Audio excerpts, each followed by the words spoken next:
16 సంవత్సరాలు ఉన్నటువంటి అమ్మాయిని మీరు గనక లవ్ చేశారా, మీకు ఈ పోక్సో యాక్ట్ వర్తిస్తుంది.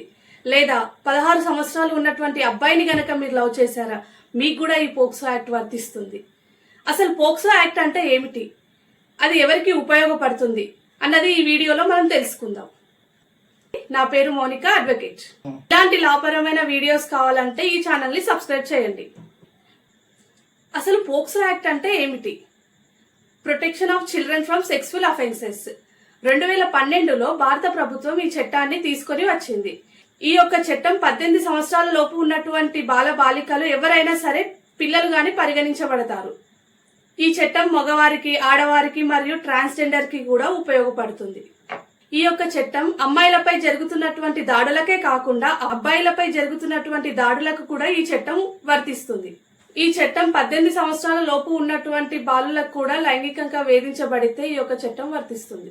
18 సంవత్సరాల లోపు ఉన్నటువంటి బాల బాలికలను లైంగికంగా వేధించిన, అసభ్యకరమైన పదజాలం వాడిన అతను, ఆమె నిందితుడు ఎవరైనా, తెలిసిన వారైనా, బంధువులైనా, అపరిచితులైనా నేరం చేస్తే ఈ పోక్సో యాక్ట్ ప్రకారం కఠినమైన శిక్షలు ఉంటాయి.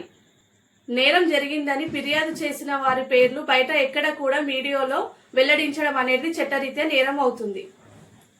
ఈ చట్టం ప్రకారం బాధితుల వివరాలని గోప్యంగా ఉంచుతారు. పోక్సో కేసు ఫైల్ అయిన వెంటనే పోలీసులు ఎఫ్ఐఆర్ చేస్తారు. ఎలాంటి ఆలస్యం జరగదు, ఫాస్ట్ గా విచారణ జరుగుతుంది. ఈ పోక్సో కేసెస్ కి సంబంధించి ప్రత్యేకమైన కోర్ట్స్ ఉంటాయి. వీలైనంత త్వరగా తీర్పు వచ్చేలా చట్టం చూస్తుంది. మనం ఏం చేయాలంటే, పిల్లలపై ఏదైనా తప్పు జరిగిందని మీకు తెలిసినా లేదా మీకు అనుమానం వచ్చినా వెంటనే స్థానిక పోలీసులకి తెలియజేయండి. మన పిల్లల రక్షణ మనందరి బాధ్యత. కానీ దురదృష్టవశాతం జరుగుతున్నటువంటి అఘాయిత్యాల గురించి మనం ప్రతిరోజు వింటూనే ఉన్నాం.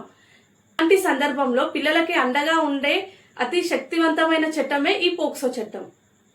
ఈ సమాచారం మీకు గనక ఉపయోగకరంగా అనిపిస్తే ఈ వీడియోని లైక్, షేర్ చేయండి. మరిన్ని చట్టపరమైన విషయాలను తెలుసుకోవడం కోసం సబ్స్క్రైబ్ చేయండి.